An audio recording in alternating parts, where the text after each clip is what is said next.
Buenas noches, señoras y señores. Bienvenidos a otra edición del Péndulo por Unicanal. Hoy le plantearemos tres temas. El primero tiene que ver con el IPS, la situación actual del IPS, qué pasó con las fiducias, qué pasó con la compra de bonos de web,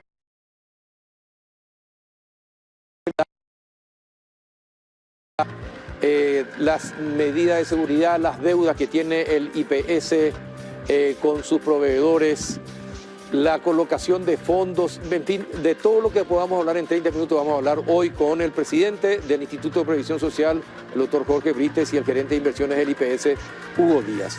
En el segundo bloque vamos a hablar con el comandante de la Policía Nacional sobre la seguridad, la lucha contra el crimen organizado, la seguridad ciudadana, qué pasó con el cateo, qué pasa con los policías. Ustedes se imaginan más de 55 policías que estaban, al parecer, enviando armas al crimen organizado en Brasil. Se descubrió y se encontraron militares y policías vendiendo sus armas para proveerlos al mercado brasileño. Policías. De todo eso vamos a hablar con el comandante de la Policía Nacional. Y el último bloque vamos a hablar con el director de Bueno, Juan Manuel Gustale, acerca de los bonos del IPS y si el presidente de la República es o no parte de Bueno Bank o del holding. ¿Qué significa eso? Bueno, vamos a tratar de hacer las diferenciaciones para entender si hay o no, o puede haber o no conflicto de intereses en todo este tema. Estos son los temas que les proponemos. Antes de ir a la primera pausa e iniciar el debate, les invito a compartir un rico café Lavazza, que es un producto de alta gastronomía y que permite degustar un producto con aroma, cuerpo y sabor inconfundibles y presente en los mejores restaurantes, cafeterías y supermercados del país. Café Par representa y distribuye Lavazza, el espresso italiano por excelencia. Pausa e iniciamos el debate.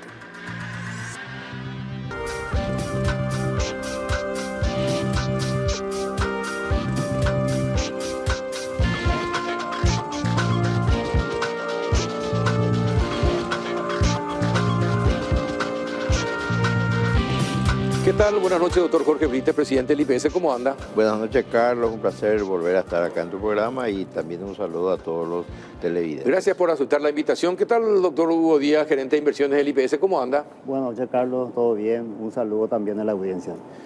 Bueno, ¿por dónde comenzamos con el IPS? Porque tantas cosas ocurren en el IPS que uno no sabe por dónde comenzar, doctor. Así es. Vamos a comenzar por la fiducia. Sí. ¿Verdad? Con el Banco Atlas. ¿Qué es lo que pasó? ¿Desapareció esa plata? ¿Están las obras? ¿No están las obras? ¿Se pagó irregularmente? ¿No se pagó irregularmente? Y sobre todo, ¿durante qué administración Sí. supuestamente se hicieron la mayor cantidad de obras que no aparecen según la investigación que se hizo? Bueno, más o menos en el 2015 se crea esta figura financiera. Se hace la ley y que permite la fiducia. Se empieza a analizar y a ver. Era una cuestión nueva. Yo cuando eso era miembro del Consejo IPS, el presidente era el doctor Benigno López. Estuvimos viendo la forma de cómo hacer porque había una deuda también importante con los proveedores. Entonces, de tal forma a construir, hacer los hospitales que estaban faltando, tanto acá en el área central como en el interior. Entonces se crea esta figura financiera para poder llegar a largo plazo y poder construir así y terminar los hospitales que estaban haciendo falta en el IPS. Hasta ahí todo bien, ¿verdad? Bueno, al final se barajan los bancos, BNF, al final quedamos con el Banco Atlas. Se trabajó bien, perfecto. Bueno, después... Hay cambio de gobierno. Hay cambio de gobierno. Cambio de administradores del IPS. Cambio de administradores. Recuerdo que cuando yo salí como miembro del Consejo, asumió el doctor Armando Rodríguez, ¿verdad? Él estuvo aproximadamente por un año y después salió y creo que después vino Gubetich, el doctor Gubetich, ¿verdad? Y bueno, y ahí no sabemos nosotros qué es lo que pasó, ¿verdad? Ahí se hizo este fideicomiso se hizo para 4 obras, para 4 hospitales principalmente, y eso estaba lacrado, esos 4 obras. Aparentemente no sé en qué momento le ponen y otros. Sí, y otros. Hacen sí. una especie de adenda. Eso ya yo ya no participé de ese. Eso ya durante la administración de Abdo Benítez. Y no, yo no sé si fue. O todavía en la anterior administración de Abdo. No te puedo decir porque yo ya no estuve, pero sí que cuando volvemos ahora, sí, ¿verdad? Hace un año, nosotros sabíamos que había ese dinero destinado al fideicomiso y que estaban algunas obras retrasadas, ¿verdad? Otras concluidas, como el caso de Ingavi, pero que teníamos una deuda importante no se había cumplido con los proveedores, ¿verdad? Entonces buscamos la alternativa para honrar esos pagos y nos dimos cuenta de que ya la plata no estaba. ¿No estaba? No estaba. Entonces, bueno. Los 840 mil millones desaparecieron. Claro. Y estaba el hospital de Ingavi, se había terminado, sí, pero con deudas. El hospital de Hemato-Onco, Hemato-Oncología, que era un hospital que estaba proyectado para ese fideicomiso, no se había creo que solamente las bases o algunos cimientos, ¿verdad? Después el hospital Día, que es el hospital de Guglielmini, también estaba más o menos en la misma situación, y en fin, 2 hospitales realmente inconclusas. Prácticamente no se inexistentes, sí. Y se pagaron, y supuestamente se pagaron por todas las obras de esos hospitales. Bueno, ¿qué pasa? Nosotros hacemos la investigación correspondiente, ¿verdad? Vemos de que no existen, no estaba la plata. Bueno, entonces empezamos a ver, a indagar, y encontramos que había muchas irregularidades. Entonces, ¿qué es lo que hacemos? Hacemos la denuncia correspondiente a la Contraloría y a la Fiscalía, ¿verdad? Y ahí empezó también y pedimos una auditoría externa. Nuestra auditoría interna también está trabajando hasta ahora, porque son montañas y montañas de documentos que hay que analizar, ¿verdad? Que no es fácil. Y bueno, hasta ahora estamos con eso.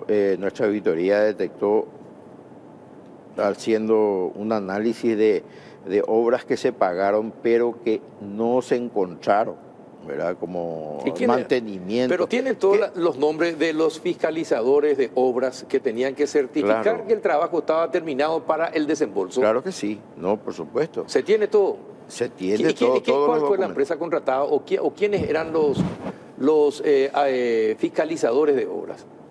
Bueno, no tengo los nombres, Carlos, no tengo los nombres, pero están todos los documentos, tenemos a mano todos. Nosotros le acercamos tanto a la Contraloría, ¿verdad? Y en la medida que nos van solicitando la Fiscalía, le estamos proporcionando. Pero son funcionarios de IPS. Claro, los fiscalizadores. Funcionarios de IPS, funcionarios contratados por IPS para hacer ese trabajo. Ese trabajo. Sí. Hubo un impasse ahí, se creó, porque el encargado de firmar todos los pagos era el director de infraestructura, según el contrato, el primer contrato que se había hecho, ¿verdad?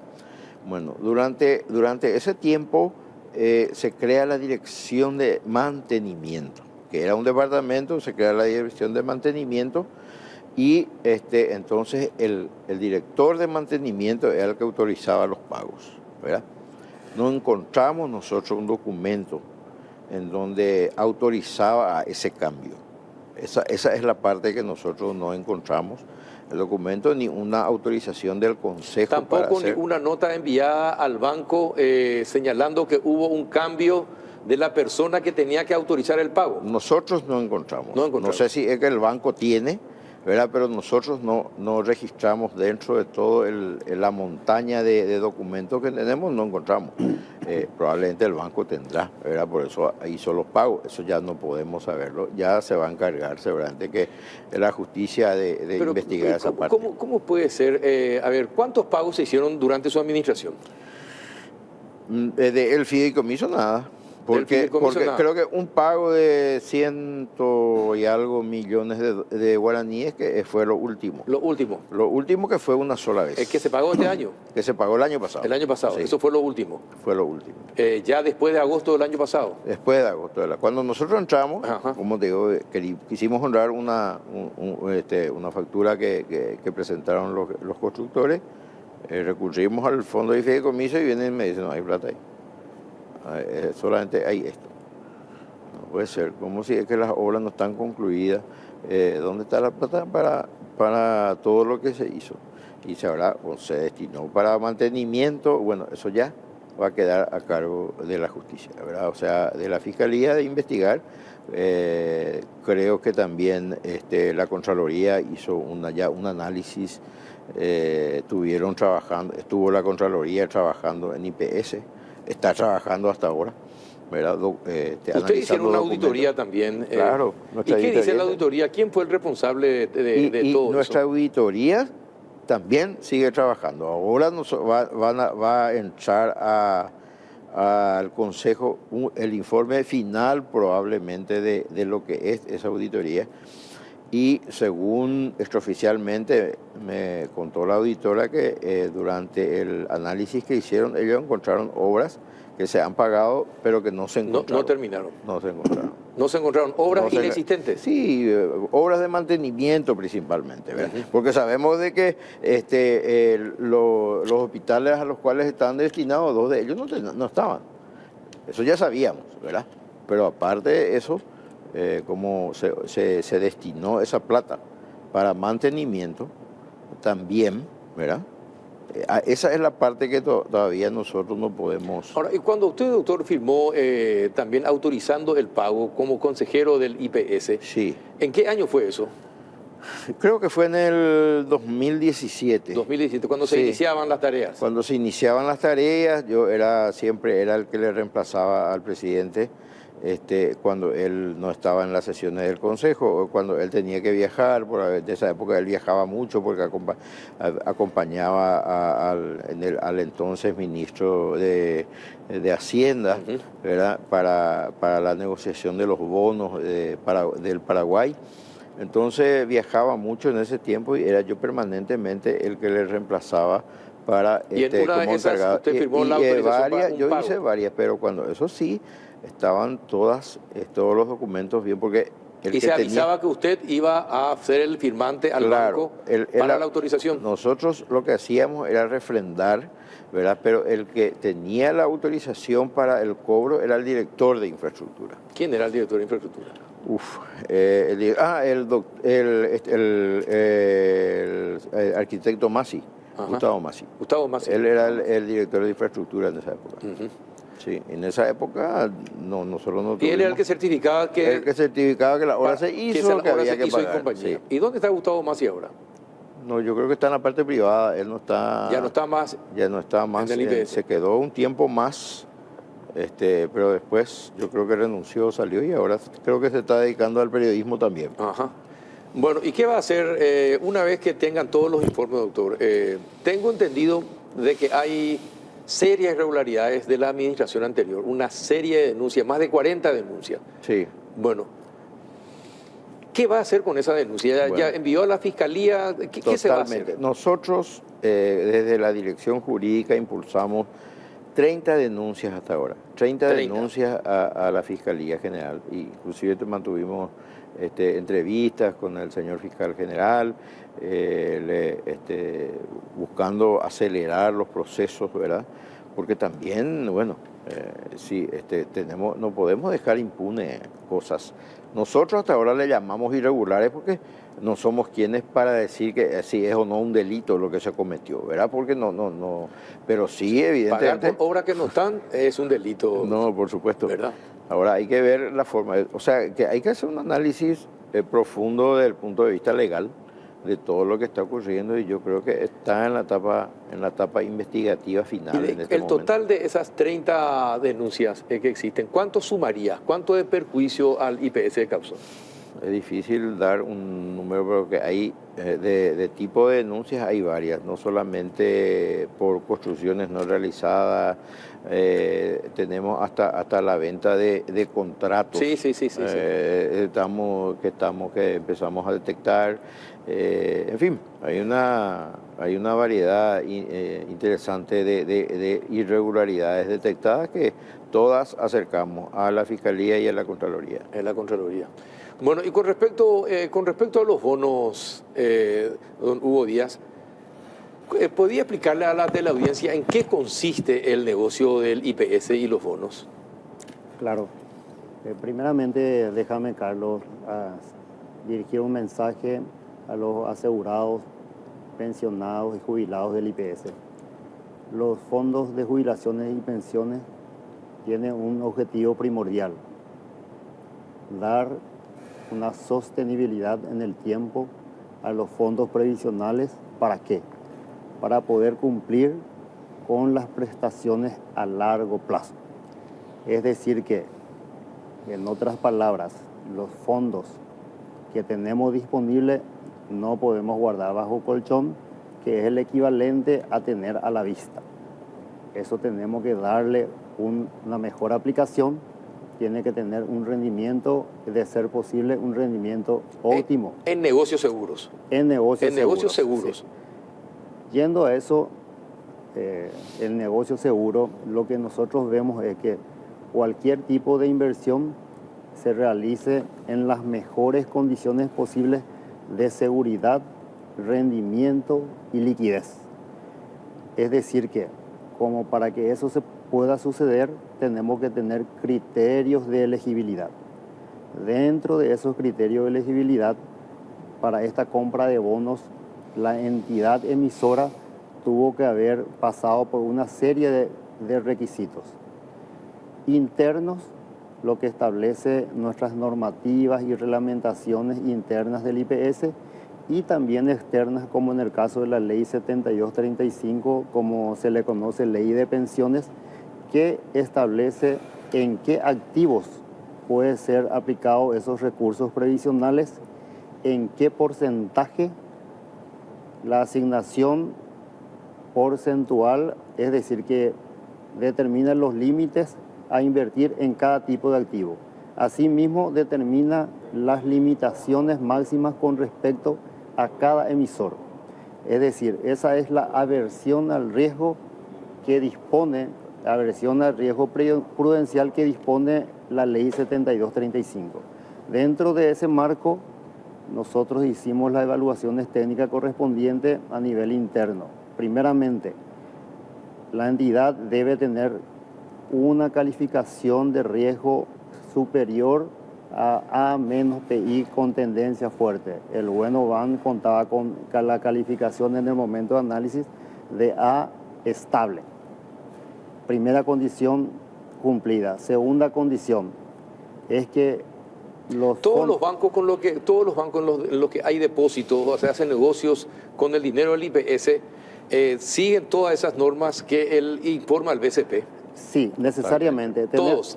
O sea que la evaluación... ¿Y cómo eligen para determinar en qué banco poner la mayor cantidad de recursos? Y justamente esa elegibilidad nos determina cuál es la mejor opción, si es que tenemos, cuál es la mejor opción para poder aplicar esos recursos. Resulta ser que el escenario que tuvimos a partir de la habilitación, la promulgación de la Ley 7235, es que se establecía unos límites con respecto a cada tipo de activo. Como que nosotros ya llegamos a ese límite máximo en certificado de depósito de ahorro, que es, vamos a decir, el instrumento por excelencia históricamente y la que más se utiliza en el sistema financiero. Llegamos al tope. ¿Y qué causó eso? Que nosotros tengamos que mirar a otros tipos de instrumentos disponibles en el mercado. Esos tipos de instrumentos, bueno, son bonos, lo que teníamos disponible. Por eso es que circularizamos a los bancos una vez que en abril de este año hicimos la última licitación de CDA, porque llegamos a ese límite. Entonces circularizamos a todas las entidades financieras del país, a la casa de bolsas, las afixas, recibimos las propuestas y dentro de esas propuestas, sí, estaba la del Banco Itaú, Bueno, Familiar, Banco Río, Continental, Sudamérica. Tenemos varias opciones.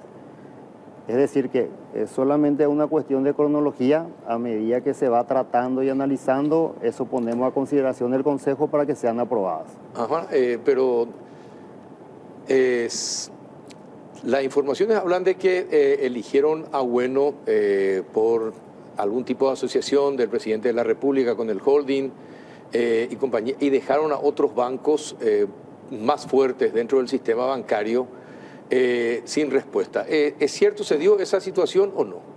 No, no se dio esa situación. Antes de Bueno teníamos la propuesta que llegó hasta el Consejo de Administración, la propuesta presentada por el Banco Itaú, también por 250.000 millones a condiciones de 6,60, 6,30 hasta 7% de interés. Lo que pasó en ese momento es que teníamos una situación de duda con respecto a la vigencia y la aplicabilidad de la Ley 7235. Se recurrió a dictámenes internos y también externos y a resultas de ese dictamen quedó supeditado el tratamiento de Banco Itaú. En el momento que se recibió ese dictamen y que dio favorable que sí podíamos hacer esa operación, Itaú retiró su propuesta porque a esa fecha ya emitió bonos. Es decir que retiró, el problema fue de Itaú, no fue de IPS. No, Itaú decidió retirar la propuesta. Retiró la propuesta. Sí, porque por los tiempos ellos ya tenían que emitir. Ya escribieron la emisión y salieron ¿Por qué el cambio de CDA a bonos? ¿Cuál es la ventaja y cuál es la diferencia beneficiosa para el IPS? Porque ya era fondo fijo, porque ya habían vencido los CDA, sí, ¿verdad? Entonces decidieron comprar los bonos. ¿Por qué lo hicieron? ¿Cuál es la diferencia con los CDA y cuánto de intereses más ganan? Bueno, allí hubo una situación de prácticamente nos sentimos obligados a pasar a otro instrumento porque en CDA, el segmento en la cual en la ley establece la clasificación de CDA, llegamos al tope, que es el 55%. Sí.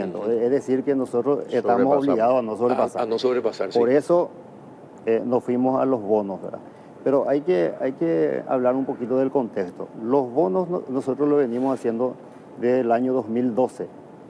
A la fecha tenemos aplicado en bonos más de 450 millones de dólares. Es decir que un monto bastante significativo es aplicado a lo largo de ese tiempo. ¿Y cuánto de ganancias ya dieron la compra de bonos en este lapso de tiempo? Sí, bastante, porque de esos 450 ya se recuperó el 30%, ya fueron vencidos. Y hablamos de plazo de 12 años, de 15 años, de 7 años, de 5 años. Esos fueron venciendo honrados en tiempo y forma. ¿Los intereses son buenos? Los intereses son bastante buenos. Siempre está por encima del promedio del mercado. Y eso se cobra al día, ¿verdad? O sea que esto es una operación, por decirte, cotidiana. Para que la gente no se preocupe, para la gente que aporta al IPS no se preocupe. Son negocios rentables que van a hacer que no falte plata en los fondos de jubilación y que pueda servir también para ayudar al fondo de salud. Ese es el objetivo. Bueno, y no va a haber riesgo de los fondos jubilatorios. Bueno, en el tema financiero, riesgo cero no existe, pero por eso tenemos todo el análisis que hacemos, vamos a decir, una matriz de evaluación a entidades financieras en los cuales nosotros tenemos en cuenta los pilares: que tenga una buena solvencia, que tenga una buena calidad de activo, un buen rendimiento de los activos y su patrimonio, que tenga una buena eficiencia y una buena liquidez. Todo eso se pondera utilizando el insumo de los indicadores financieros que el Banco Central del Paraguay publica mensualmente. Eso nosotros utilizamos y de eso arroja unos puntajes. Bueno, en el momento de que fue analizado la propuesta, de 100 puntos probables, el puntaje que alcanzó es 74, cuando que el puntaje mínimo es 60. Es decir, que sobrepasó Está por encima ampliamente, está por encima, ¿verdad? Sí. Tuvo la cosa, calificación mínima. También con respecto a su patrimonio efectivo, tenía el 75%, le quedaba el 25%, también estuvo dentro del rango, ¿verdad? Sí, yo quería nomás acotar una cosa. Nosotros, el IPS trabaja aproximadamente con 16 bancos de préstamo. Yo creo que... Ya no hay más comisiones para los consejeros, ¿verdad? No. No, porque antes existían condiciones para los consejeros por los depósitos en los bancos. Sí, decían, desde que vino... No, ¿se acuerda que el ingeniero Guasmosi lo denunció públicamente? El ingeniero Ferreira cuando era licitó. presidente de la República, ¿verdad? Sí, desde la época del ingeniero Ferreira, eso se licitaba. Se licitaba. Sí, entonces ya no había de que cada consejero que tenía su cupo y tenía su banco. Sí. Eso es lo que yo escuché. Yo ya no participé de esa época, pero se escuchaba eso en los pasillos por lo menos. Nosotros trabajamos con 16 bancos aproximadamente. Yo creo que este tema de los bonos, no solamente vamos a volver a trabajar de la misma forma. Bueno, fue el primero. Pero se puede informar eso a la gente, a los asegurados del IPS, ¿verdad? Porque muchos se quejan, como no hay información y después saltan en los medios de comunicación, despierta preocupación. Tal vez si ustedes dicen, bueno, le comunican a todos los jubilados que van a hacer ese tipo de inversiones, por lo menos para que estén seguros de que van a tener toda la garantía de que va a tener retorno, no se va a perder ni se va a hacer negociado con eso. Claro. Se hace ese procedimiento, es decir, está en la web. Todo lo que hace el IPS es de conocimiento público. Entonces no hay nada que esconder. En este caso, bueno, le tocó a Bueno ser el primero, tenemos mucho flujo, muchos vencimientos de CDA que entraban como a la vista a los bancos. Y no, eso no era. Nosotros en la Carta Orgánica dice que tenemos que buscar la rentabilidad para poder seguir sosteniendo el sistema, ¿verdad? Y es nada más que lo que estábamos buscando. Como no podíamos hacer las licitaciones porque ya pasamos inclusive el tope, ¿verdad? de las inversiones que teníamos en CDA y como a los vencimientos, porque tampoco, ahí decían de que nosotros fuimos a retirar y pagamos multas para retirar y darle a Bueno. Eso no es cierto. Nosotros tenemos mucha disponibilidad de dinero en el fondo de jubilación, ¿verdad? Sí. No así en el fondo de salud, que es un fondo de gastos. Y bueno, y eso es lo que se hizo, es lo que se buscó y se consiguió una buena tasa del 8%, que era lo que correspondía al momento de que se hizo la operación, ¿verdad? Bueno, se hablan de otras cosas, se quiere llevar por el lado político. Nosotros analizamos la parte técnica y se cumplió la bolsa de valores, el Banco Central, todas las condiciones que citó acá el director, internas que nosotros tenemos para hacer las inversiones correspondientes, se cumplió con todo eso. Aparte se solicitaron dictámenes de autoridades externas, de connotados profesionales del derecho y del campo económico, ¿verdad? También nuestra asesoría jurídica, se resguardaron. Agotamos todos los mecanismos para darle la mayor seguridad posible a la operación. Cada vez que van a hacer una operación, cuenten esto, doctor. Cuenten y díganle, hagan una conferencia de prensa, avísenle para que la gente sepa lo que están haciendo y no se preocupen, porque como usted dice, después el uso político que se le da a este tipo de cosas complica todo. Ya en la última parte, les quiero pedir un favor a los dos. Del doctor Ritter, vos que soy el presidente, trata de limpiar la cara del IPS, porque en los últimos tiempos volvieron a traer los vendedores ambulantes. Si no hay guardia de seguridad, la policía tampoco tiene suficiente policía para resguardar y se empiezan a aposentar otra vez en el lugar, a sentar en el lugar. Cuando uno entra produce mucha tristeza porque hay muebles rotos y compañía. Entonces, todos esos pequeños detalles traten de cuidar, porque esa es la imagen que queda. Alguna vez le comenté ya que me perdí una vez dentro del hospital cuando visité a una persona internada y me topé con un lugar que es lúgubre realmente y da miedo estar por esos lugares. En un hospital, las escaleras que están todas rotas, a ver si hacen, es decir, tengan a buen recaudo el instituto, la casa central, por favor, porque finalmente esa es la cara visible Totalmente. del IPS. Totalmente. Nosotros hicimos por lo menos un lavado de cara con lo que podíamos hacer ahora. El frente, por lo menos, hicimos una limpieza de cara. Habilitamos ahora una licitación para mantenimiento del Hospital Central que vamos a invertir, y justamente lo que está requiriendo eso se va a hacer antes de fin de la año. Corrupción, doctor. Y No, combatir, por supuesto, eso. echarle a todos los corruptos que puedan existir, porque lo único que hacen es perjudicarnos a todos. Totalmente, totalmente. Tenés toda la razón. La corrupción es una cuestión que sigue. Lástima que la impunidad sigue. Sí, reinando, sigue. Que es lo que hace que siga la corrupción. Hincharle al fiscal general del Estado para que los fiscales trabajen como tienen que trabajar, y si no te hacen caso, hace una conferencia de prensa, informar que la fiscalía no está haciendo las cosas como tiene que hacer. En serio. Y vos me vas a ayudar. No, yo te voy a ayudar, y creo que todos te vamos a ayudar sin ningún tipo de problema. ¿Seguro? Sí, señor. Sí, señor. Bien, doctor. Te agradezco que haya venido. Al contrario. Doctor Díaz, muchísimas gracias también por haber venido a explicarnos estos temas que están en la boca de la gente, y para que los asegurados del IPS, por sobre todas las cosas, queden más tranquilos. ¿Sí? Así es. Gracias por venir. A la vuelta de la pausa, el comandante de la policía con otro gran problema. A la vuelta de la pausa. Split con instalación gratuita. Vas a encontrar las mejores marcas del país: Carrier, Midea, Confi, con garantía de hasta 3 años y en cuotas desde solo 199.000 guaraníes. Pedí tu Split hoy mismo sin entrega inicial. Además, participás de la promo 3.000 millones en premios. Acordate que este 31 de octubre podés ganar una fabulosa Volkswagen Taos 0 kilómetro. Bristol, la mejor casa de electrodomésticos del país.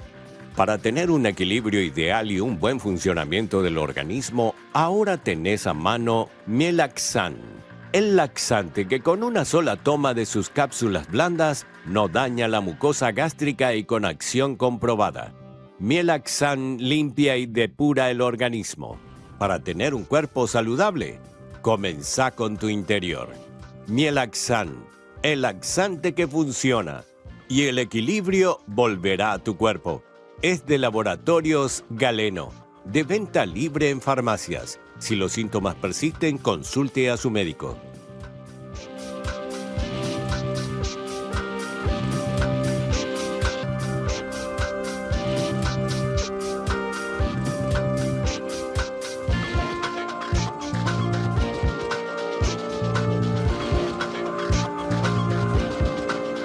Ya estamos en compañía del comandante de la Policía Nacional, el comisario general Carlos Benítez. ¿Qué tal, comandante? ¿Cómo anda? Buenas noches. Bien, buenas noches, mi querido don Carlos, también a toda tu teleaudiencia, y bueno, un gusto siempre estar en tu programa. Gracias por venir, comandante. Bueno, no solamente hay que luchar contra el crimen organizado dentro de la Policía Nacional, también hay que luchar contra la corrupción interna. Esto que se descubrió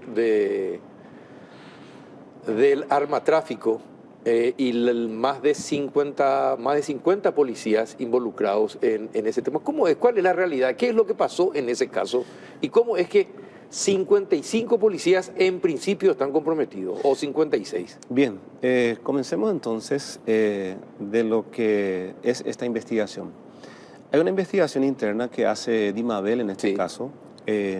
Básicamente no hemos tenido ninguna participación en esto, pero también en el transcurso de esta tarde, ya muy a la tardecita, he recibido ya una nota formal de Dimabel, en el cual solicita ya formalmente de que los compradores y poseedores de estas armas que están siendo denunciadas, que son parte ya hoy día del armatráfico, que estos compradores justifiquen plenamente en qué momento compraron, qué tipo de transacción hicieron, de dónde lo hicieron, y si es que actualmente tienen en su poder, y si es que no tienen en su poder, que justifiquen qué pasó del arma. Porque hemos visto en los últimos tiempos también de que tanto, digamos, gente civil, militares y policías denuncian el famoso extravío de armas. Y este extravío de armas se da en algunos casos cuando ellos justifican de que,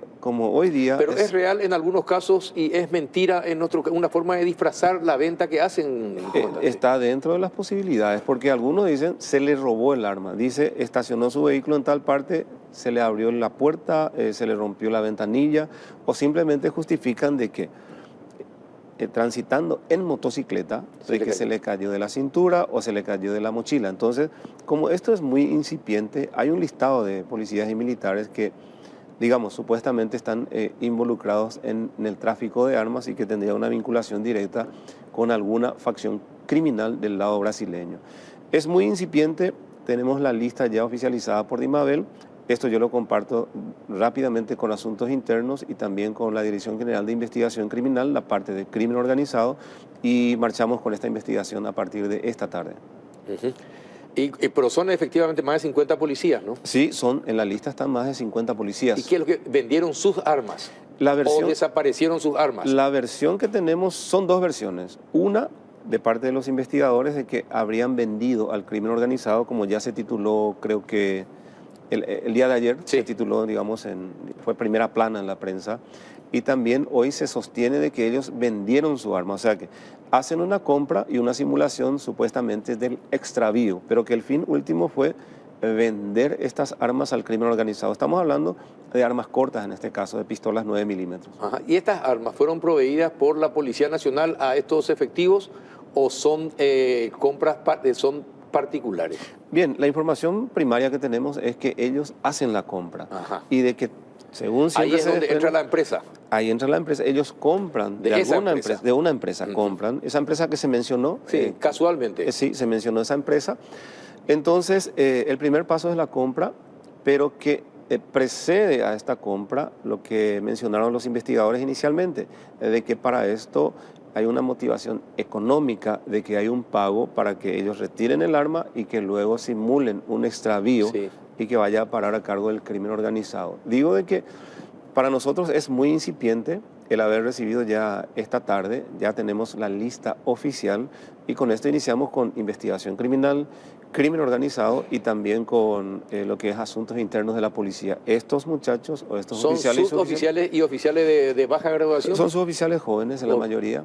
Y bueno, está la hipótesis de que esto fue a parar en poder del crimen organizado. Ahora ellos en adelante tendrán que justificar cuál fue el paso para la compra, en este caso de las pistolas, y cuál fue el incidente, entre comillas, en el cual produjo el extravío, la pérdida o el hurto de esa arma que tenían en su poder. Van a tener esa posibilidad de buscar justificar. De justificar, sí, sí, de intentar, pero es llamativo. Sí, la información primaria dice de que tanto efectivos policiales y efectivos militares estaban surtiendo armas al crimen organizado. La investigación comienza ahora, policialmente, y también el Ministerio Público. ¿Y qué se hace con aquellos que figuran? ¿Esos están todavía estudiando para ser policías? Algunos, otros ya están en algunas comisarías. El listado que yo que accedí esta tardecita ya, hice un somero repaso a esto y he visto que son suboficiales que están en carrera, que están en actividad, que ya egresaron del colegio. Ah, que ya egresaron. Que ya egresaron. Entonces, ¿y qué van a ser separados mientras tanto durante la investigación o no? Lo inicial es de que van a partir, digamos, desde el inicio mismo, de su génesis, de dónde consiguieron el arma, cuál fue la transacción y si hay una denuncia, porque suelen llegar denuncias escritas. Por ejemplo, es usual ver, digamos, en el grupal oficial de la Policía Nacional, de subcomandantes, directores generales y directores, que aparecen denuncias de robo o extravío el que supuestamente echa o pierde en algún momento, o digamos el hurto de su arma. Y aparece denunciando policías o militares, aparecen en esa denuncia. Ahora, lo que hay que ver si estas armas van apareciendo en el mercado, digamos, negro, o en el mercado, digamos, ya en poder del crimen organizado, para ir a hacer un cotejo ya. Y si es que aparecieron algunos, bueno, ir ya vinculando a estas personas ya con, digamos, con organizaciones. Se complica la situación de ellos. Complica, sí. Pero al menos partiendo de que tienen el derecho a la defensa, ¿verdad? Van a tener que esgrimirse, digamos, sus fundamentos para decir de que efectivamente extravió, se le hurtó o se le robó el arma. O en el peor escenario, hemos visto en el pasado y también presente, hay gente tanto de las fuerzas militares o fuerzas policiales y también civiles que llegan a un extremo de vender o empeñar su arma de fuego. Existen esos casos. Ante alguna necesidad. Ante alguna necesidad imperiosa que implique, digamos, el manejo o el pago de una cuenta. Existen esos casos. Pero hay que informar rápidamente. Hay que informar, y esto a partir de mañana, ya que a partir de ahora tenemos esa lista, vamos a empezar con una investigación formal en cuanto a lo que es investigación dentro criminal. de la policía. Dentro de la policía. Tenemos el apoyo también para esto, lo que es el comando tripartito que está en Alto Paraná, en Ciudad del Este, que tenemos una vía rápida de comunicación e intercambio de información con la Policía Federal de Brasil y también con la Argentina. Ajá. Pero no solamente esto, comandante, están también los policías, y nos enteramos también en estos días, que dejan pasar las mercaderías que ingresan de contrabando. Sí. ¿Qué se puede hacer en esos casos? Sí. Hay una investigación que, bueno, tuvimos una reunión hace como aproximadamente una semana con el ministro Óscar Orué, sí, en DENIT, que incluyó, digamos, la presencia de los señores ministros, en este caso ministro del Interior, ministro de Defensa, que también está, o su representante, también los comandantes de fuerzas. Sí. Entonces, y también lo que viene a ser las oficinas especializadas de la policía, por un lado, delitos económicos y también anticontrabando. Se asume de que sí hay falencias, o sea, hay falencias en cuanto al control inicial del contrabando, de su ingreso a territorio nacional y también su circulación, ingreso y circulación. Entonces es por eso de que estuvimos representantes de ambas fuerzas que ejercen el control junto con las oficinas especializadas, los organismos del Estado. Entonces se ha verificado de que sí existen falencias porque el contrabando llega al mercado local. Son mercados, digamos, que se ubican usualmente en cualquiera de las veredas, el mercado informal. Así mismo. El trabajo de la policía, amén de que existe el nivel de corrupción, esto hay que asumir, hay que admitir. Asuntos Internos trabaja sobre ese tema y también las denuncias que suelen llegar de la ciudadanía. Muchas veces la ciudadanía hacen denuncias genéricas.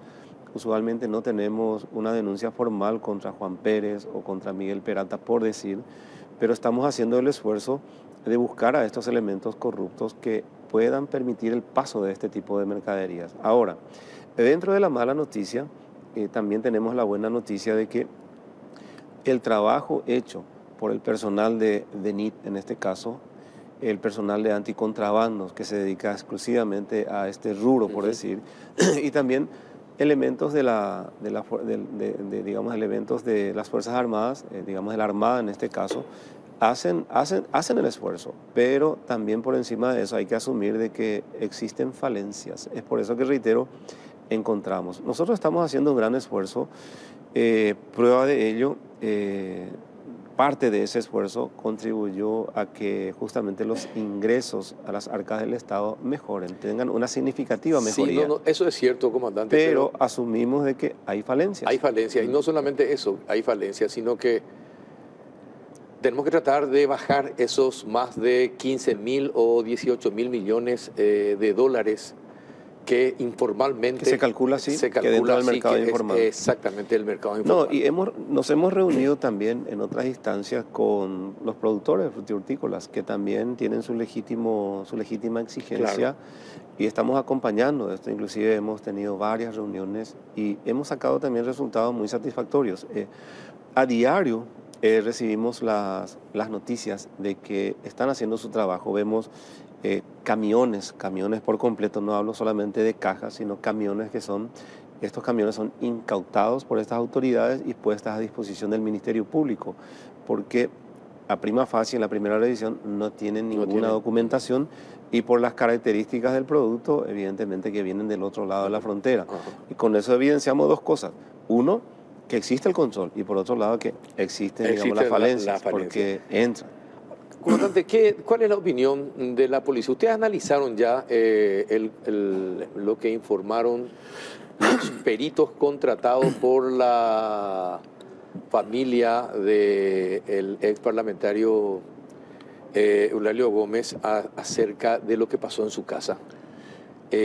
Porque ellos desmienten la información policial. Ellos hablan prácticamente de un ajusticiamiento y de que se cambiaron, se hizo un escenario acorde para que se diga que él disparó primero, cosa que ponen en duda, y desmienten la versión oficial del principio. Sí, escuché eso, escuché de hecho que no tengo una información oficial de la presentación o digamos de la conferencia que habrán hecho. Sí. Tengo mucho respeto a la gente que trabaja en esto, a todas las familias le tenemos mucho respeto, pero así también de una manera muy respetuosa y muy responsable puedo decir de que para nosotros como institución sería, digamos, muy riesgoso entrar en el terreno de las suposiciones o en las conclusiones unilaterales, porque entiendo que esto hicieron con profesionales o peritos contratados, peritos privados. Contratados por la defensa. Y nosotros, obviamente, que como somos el brazo armado de la ley, nos ceñimos estrictamente a lo que manda la Constitución Nacional y las leyes. O sea que todos aquellos elementos que han sido, digamos, indicios, elementos o evidencias que han sido colectados en el lugar del hecho, han sido enteramente puestos a disposición del Ministerio Público. Tal es así de que la discusión nuestra o el interés real nuestro de manera institucional va a correr a partir de que el Ministerio Público haga, digamos, público esos resultados. Hasta este momento la Fiscalía no emitió ningún resultado oficial de la pericia, ¿no? No hemos recibido. Lo que nosotros, en cuanto al trabajo policial, es, digamos, la intervención en el lugar de hecho, la colección de todos estos elementos y poner a disposición. Ahora, ya digamos la parte de criminalística, el estudio propiamente dicho, la parte pericial, y los resultados quedan exclusivamente a cargo del Ministerio Público. Nosotros policialmente hemos cumplido hasta la colección y la entrega segura de estos elementos. Claro, pero no recibieron todavía ningún resultado final del trabajo fiscal. No, el Ministerio Público entiendo de que ha de llegar el momento en que pueda hacer, por decirlo, una conferencia de prensa, una información oficial, en donde nosotros sí tenemos que participar, pero hasta este minuto no hemos recibido ninguna información sobre eso. Hoy día, comandante, ¿qué es lo más preocupante para la Policía Nacional? El microtráfico, el tráfico urbano. Es una preocupación. De hecho que... ¿El microtráfico? Sí, o tráfico urbano. El tráfico, típicamente se dice microtráfico, típicamente. ¿Cuáles son las zonas rojas del microtráfico, el tráfico urbano? Digamos de que, hablando de Asunción... ¿Central? ¿Asunción, Central? Sí, Asunción y Central. Amén de que hay algunos departamentos, ¿verdad? Pero que con mayor intensidad y que vemos y que hay actuaciones policiales y también Senat que está trabajando en el área, las intervenciones se replican entre Asunción y Central. Por eso que sin descuidar lo que son los hechos punibles que ocurren a nivel país, cualquier tipo de hecho punible que tenga que ver con la delincuencia urbana, rural o el crimen organizado y también terrorismo, sin descuidar eso, la preocupación que tenemos y también la ocupación, no solamente nos preocupamos, la ocupación que nos da es justamente el tráfico urbano. ¿Y por qué eso? Porque hemos visto en un recuento final, el último censo, por decir, que se había hecho en cuanto a la estimación, son aproximadamente 90.000, digamos, jóvenes entre Asunción y Central que están, digamos, en este problema. ¿En el consumo y la distribución? En el consumo. Sí.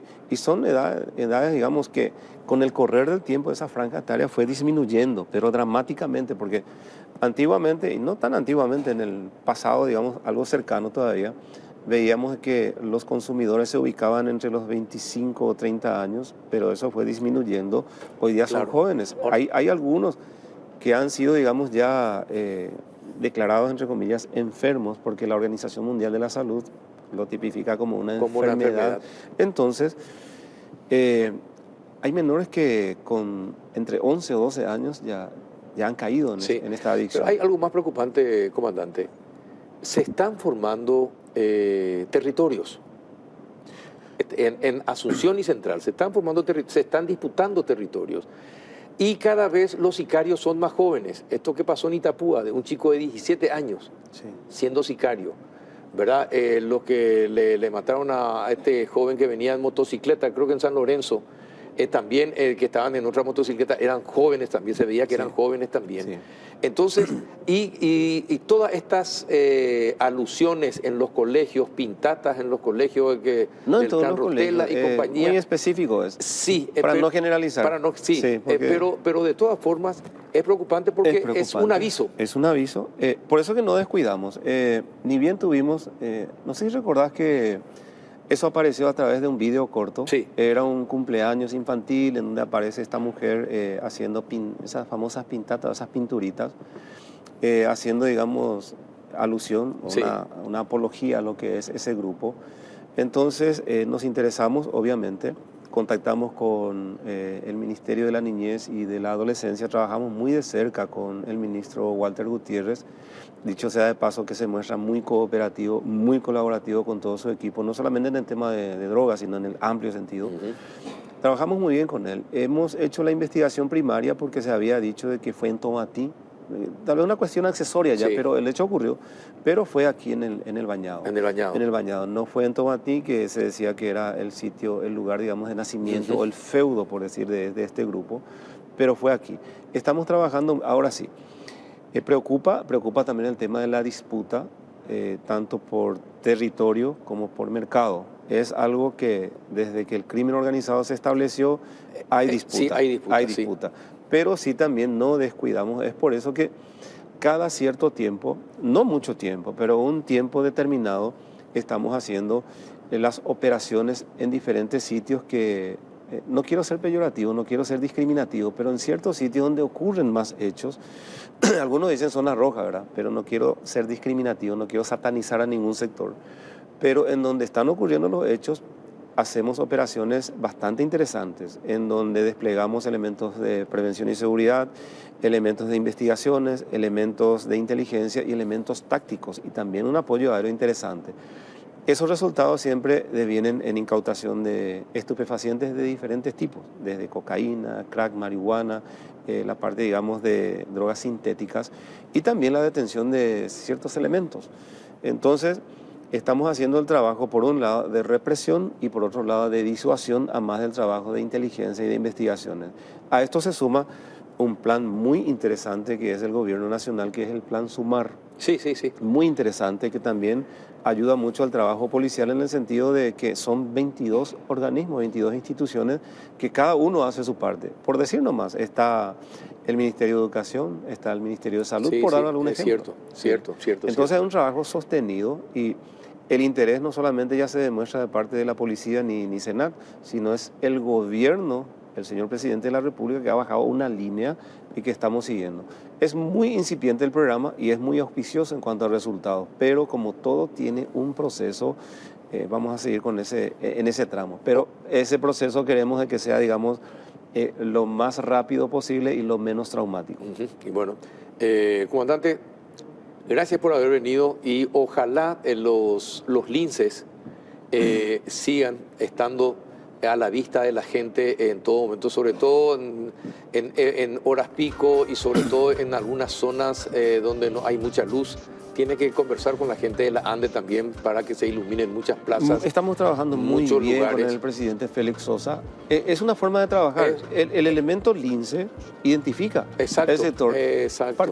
Personalmente yo le llamo al señor presidente, tenemos línea abierta y el señor presidente responde, eso sí puedo dar fe, responde el señor presidente de la ANDE, el ingeniero Félix Sosa, sin protocolo me pregunta ¿dónde envío los técnicos? Perfecto. Entonces, pero antes sí, necesito unos 37 segundos. Dale, cómo no. En nombre de la institución policial, nuevamente pedir disculpas al pueblo, a la afición de Olimpia, Sí, a sí, los sí. directivos, a los aficionados, por el incidente que se suscitó en el último partido entre Libertad y Olimpia. Ya no vamos a volver a ocurrir. Yo quiero aclarar de que no es la línea de trabajo de la comandancia de la policía. Nosotros estamos comprometidos con el cumplimiento de la Constitución, la ley y en particular derechos humanos, y ni qué decir con el Código de la Niñez y Adolescencia. Es algo que fue muy aislado y el compromiso nuestro de que eso no se repite. No se repite. ¿Qué va a pasar con el encargado, con el que hizo eso? Está bajo investigación de asuntos internos. De hecho, que se ha observado alguna falencia. Él fue cambiado, fue relevado. Es un muy buen efectivo policial el comisario Mario Lesme, muy responsable, muy bueno, pero en este caso vimos de que faltó cierta coordinación, cierta cooperación con la gente que estaba trabajando en su entorno. Y es su responsabilidad. No digo que es culpable, pero es responsable del área. Sí mismo. Pero es muy buen personal. Bien. Comandante, de nuevo, muchísimas gracias por venir e informar a la audiencia de lo que está haciendo la policía. Gracias, don Carlos. Muchísimas gracias y a las órdenes siempre. Y ojalá que el domingo... Sí, sabemos. Así es que éxitos. Ojalá, éxitos, igualmente. Bien, a la vuelta de la pausa vamos a estar con Juan Manuel Gustales, director de Bueno. A la vuelta de la pausa, ya volvemos. Broncogalén Jarabe alivia todos los síntomas de la tos. Broncogalén es también fluidificante y expectorante. Eso es Broncogalén Jarabe. Todo lo natural en un solo producto y un solo producto para toda la familia. Además, no tiene azúcar. Atendé bien. Ambaú, eucalipto, miel y limón, oreco paité. Ah, y no te olvides de la presentación cómoda y práctica. Broncogalén Spray. Y con la misma fórmula y con sabor a miel. Broncogalén Spray. Te soluciona las situaciones incómodas porque lo podés sacar y usar en donde sea. Carteras, bolsillos, etc. Broncogalén, paraguayo y teja naturale té. Es de Laboratorio Galeno, de venta libre en farmacias. Si los síntomas persisten, consulte a su médico.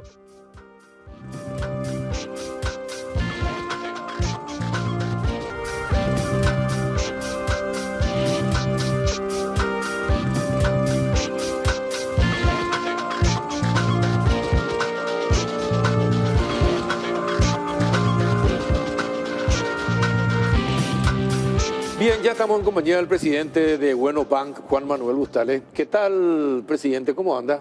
¿Cómo estás, Carlos? Bien, bien. Gracias por venir, aceptar la invitación. Por favor, gracias. Pero vamos a comenzar directamente ya hablando de Bueno Bank. A ver, ¿el presidente de la República es o no accionista de Bueno Bank? No, el presidente de la República no es accionista de Bueno Bank y como ya le comentaba a varios colegas de otros medios, no tiene ningún vínculo societario, nunca ha tenido ningún vínculo en carácter de accionista con Bueno Bank. Ajá. Y Bueno Bank, ¿qué es? ¿Es parte de un conglomerado que es el holding Bueno? No, realmente Bueno Holding es una empresa que en su momento había emitido acciones en la bolsa de valores y que es ahí donde el presidente de la República en su momento, allá por el año 2018, había adquirido esas acciones. Se denominaba Credicentro, era una casa de créditos la más conocida. ¿Era una casa de créditos? Era una casa de créditos, una casa de créditos, Carlos, no regulada, no supervisada por el Banco Central, que fue fundada por don Víctor Vázquez en el año 1984 y que se dedicó a lo que es la actividad de otorgamiento de ¿Era una préstamos. financiera? No era una financiera porque en realidad, vos sabés, Carlos, que en Paraguay tenemos solamente dos figuras que están reguladas por la Ley General de Bancos, que son las entidades bancarias y las entidades financieras que tienen una licencia otorgada por el Banco Central del Paraguay. Las casas de crédito, las cuales hay miles y siempre las hubo, pueden otorgar créditos pero con recursos propios, ¿ok? No realizan intermediación financiera. ¿No está regulada por el BCP? Hoy en día ya están reguladas por el Banco Central. En ese momento aún no se encontraban, en el 2018.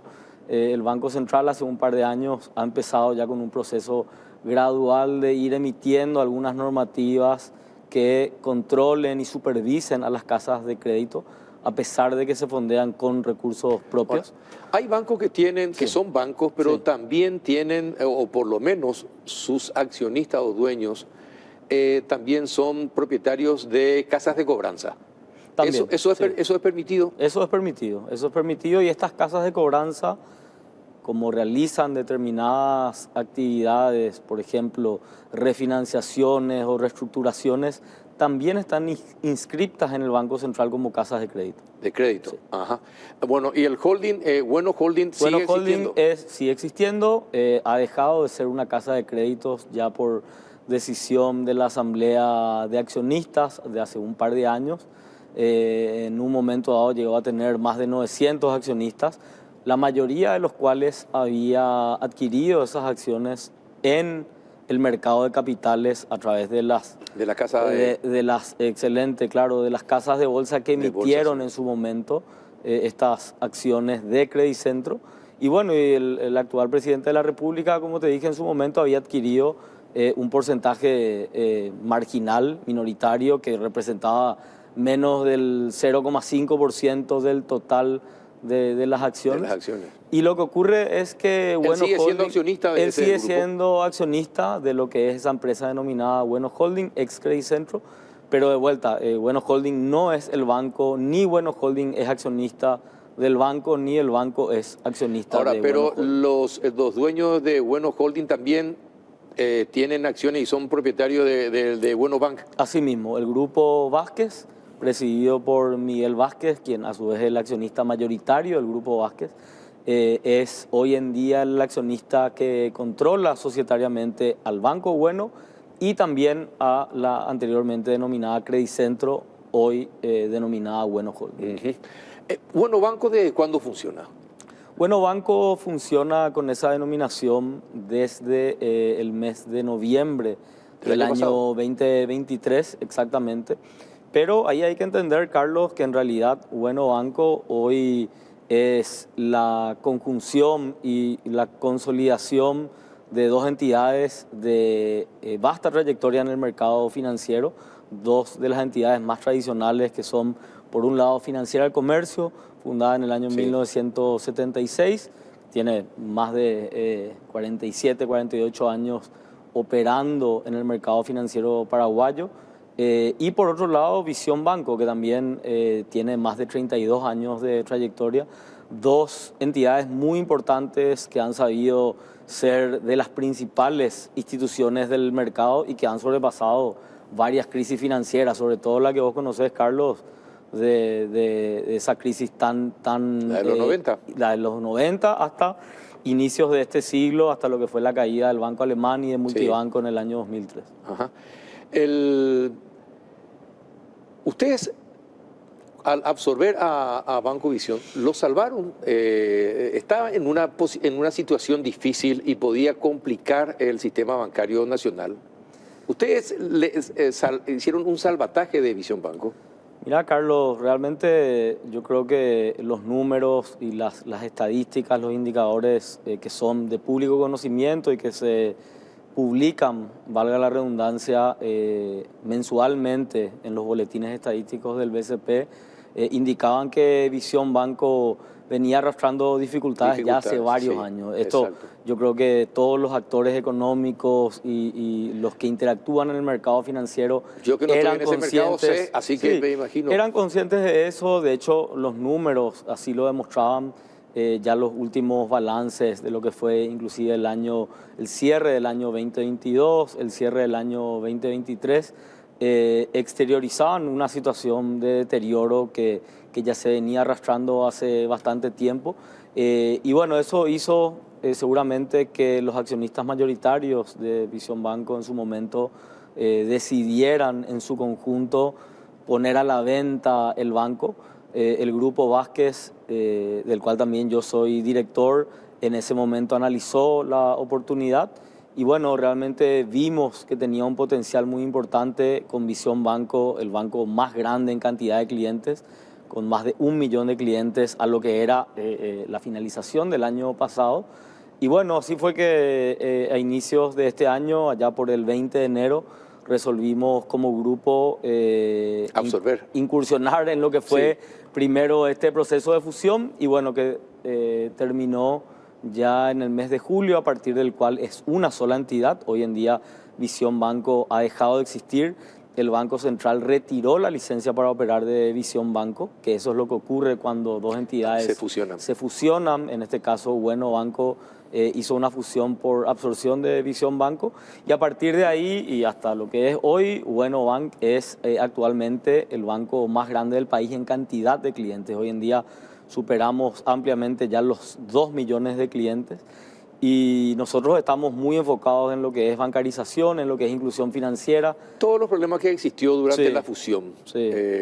durante este proceso de fusión, ¿se solucionaron? Aquellas personas que denunciaron que sus fondos habían desaparecido, recuperaron. ¿Qué pasó con todo eso? Sí, realmente es un problema que aqueja, te quiero aclarar eso, Carlos, a todo el sistema Sí. bancario. Todos los bancos hoy están expuestos a lo que son los casos de phishing y naturalmente en el caso de Bueno Bank, proporcionalmente por la enorme cantidad de clientes que tiene, en muchos casos supera en 3 o 4 veces la cantidad de clientes que tienen otros bancos.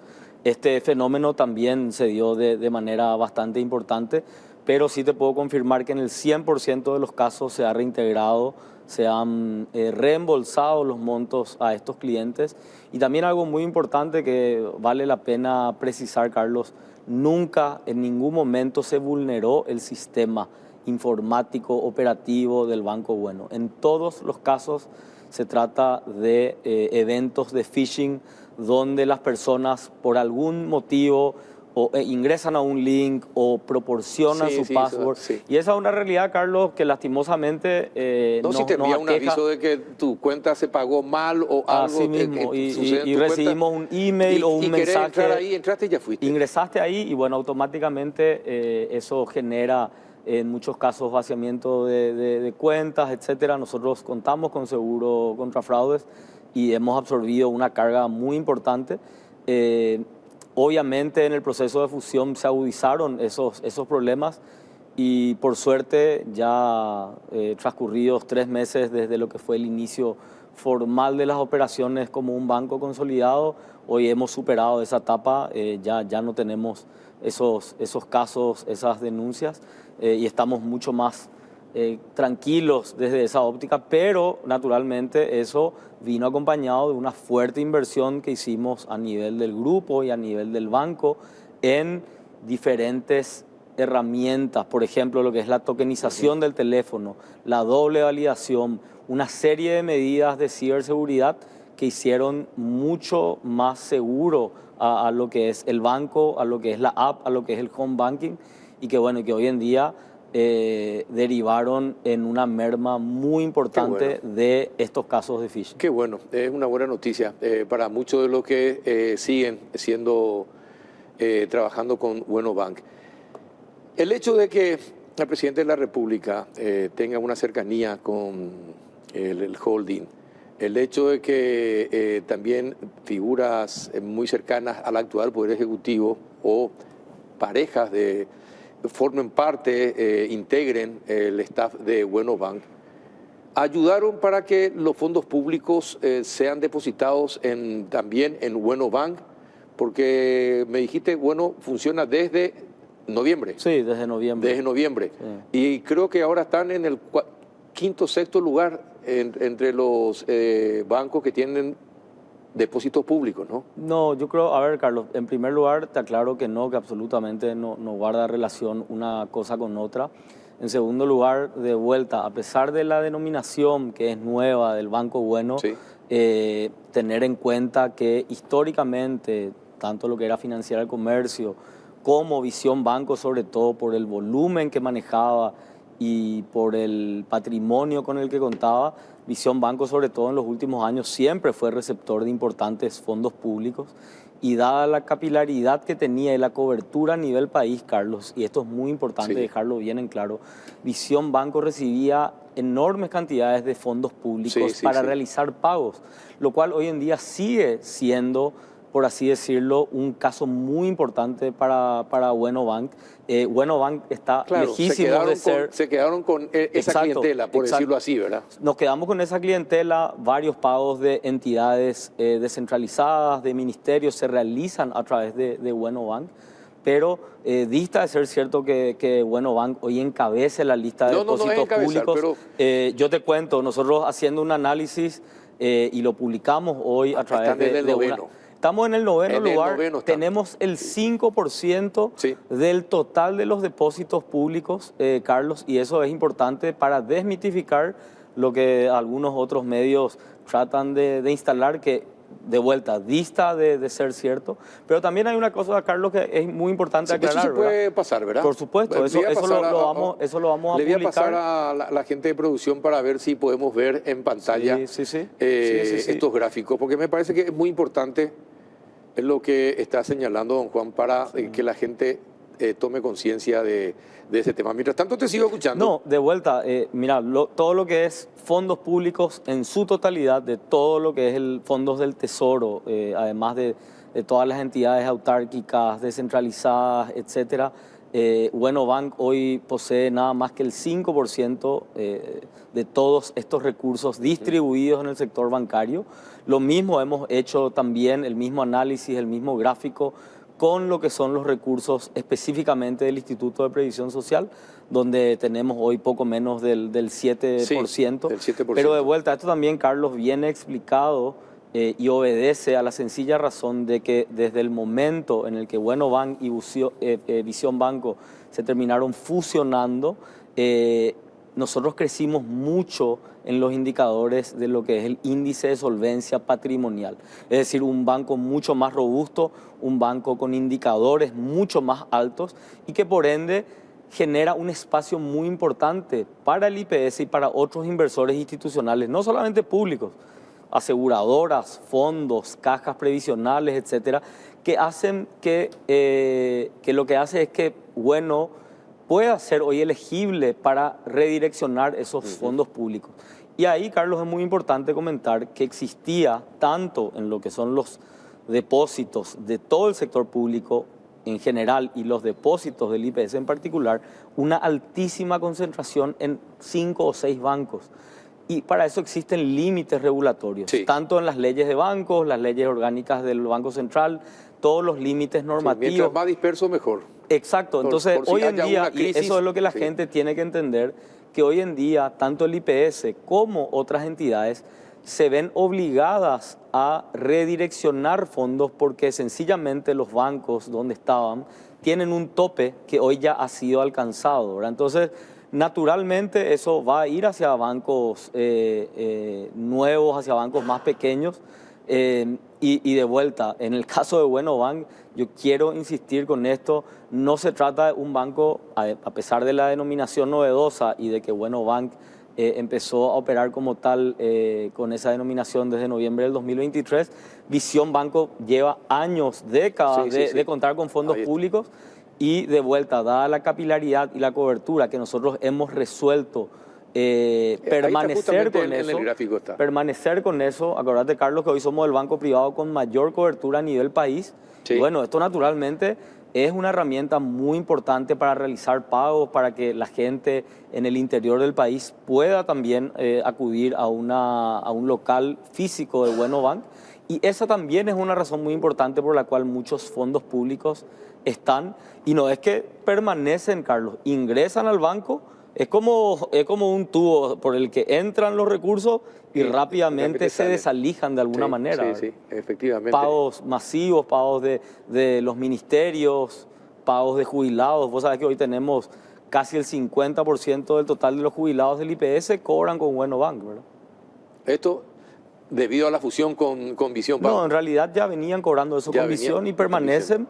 Y nosotros vamos a hacer el mayor esfuerzo posible por retener a esa cantidad de jubilados y por incorporar a más jubilados a través del ofrecimiento de productos y servicios innovadores que realmente puedan generar una mejora en su calidad de vida. Bueno, entonces no hay nada contra la ley en la compra de acciones del presidente de la República. Es con el holding, no es con el banco. Eso es categórico. Así mismo. ¿Verdad? Es categórico. Credit Centro, hoy en día denominada Bueno Holding, que en su momento cuando el presidente compró esas acciones en la bolsa, era una casa de créditos denominada Credit Centro, que no tiene relación con el banco ni es accionista del banco, sí comparten el mismo accionista mayoritario que es el Grupo Vasco. Ajá. ¿Y los bonos con el IPS? Los bonos con el IPS, te cuento rápidamente, se trata de un instrumento bursátil que emiten todos los bancos.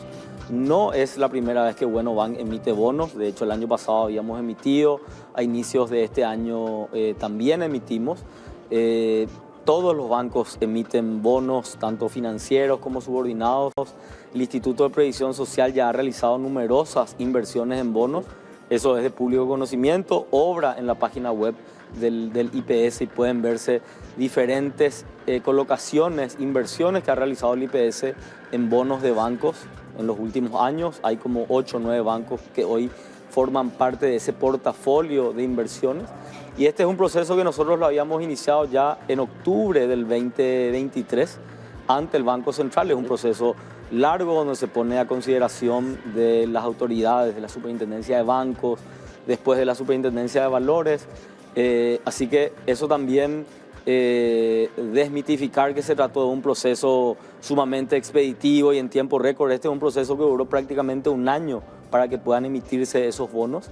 Y bueno, finalmente el IPS, como un inversor institucional, fue el que terminó adquiriendo, invirtiendo en esos bonos, pero no fue una emisión que se hizo específicamente para el IPS. El IPS de vuelta tiene recursos ociosos, el IPS tiene que velar por generar rendimientos para que eso vaya en beneficio de los jubilados y de todos los cotizantes del IPS, y en el marco de lo que es su portafolio de inversiones y su régimen de diversificación dentro del portafolio que tiene, que te explico, Carlos, tiene todo un proceso sumamente exigente de parametrización, el cual, bueno, Bank cumplía, pero holgadamente, dada la solvencia patrimonial del banco, dados los estados de resultados, dadas todas las exigencias que de alguna manera establece el régimen de inversiones del IPS, y habiendo sobrepasado todas estas exigencias del proceso, fue que el Consejo de Administración resolvió realizar esta inversión puntual. Bien, gracias, don Juan, por venir a explicar esto. Es muy importante que se expliquen estas cosas que fueron muy comentadas en los últimos días. Así que te agradezco la predisposición que tuviste de estar con nosotros en El Péndulo. No, por favor, Carlos, un gusto, un placer siempre. Y bueno, quizás como reflexión final, yo creo que lo que se generó en estos días con una guerra que tiene también un trasfondo político, mediático, comercial, no le hace bien a nadie, no le hace bien al sector bancario, no le hace bien a la economía, y de mi parte por lo menos creo que tenemos que seguir generando un sentido de mayor responsabilidad, de mayor prudencia, porque tenemos que velar por algo que tanto nos costó conseguir, que es la estabilidad del sector bancario, la estabilidad económica, y lastimosamente episodios como estos van en detrimento de eso que tanto costó conseguir, y que la verdad es que todos como ciudadanía y como agentes económicos tenemos que poner de nuestra parte para que eso continúe y que eso vaya en beneficio de un desarrollo socioeconómico por el que queremos seguir, ¿no? Perfecto. Juan Manuel Ustale, presidente de Buenos Bank. Y así llegamos al final de otra edición del Péndulo por Unicanal. Muchísimas gracias por la compañía. Nos reencontramos el próximo miércoles.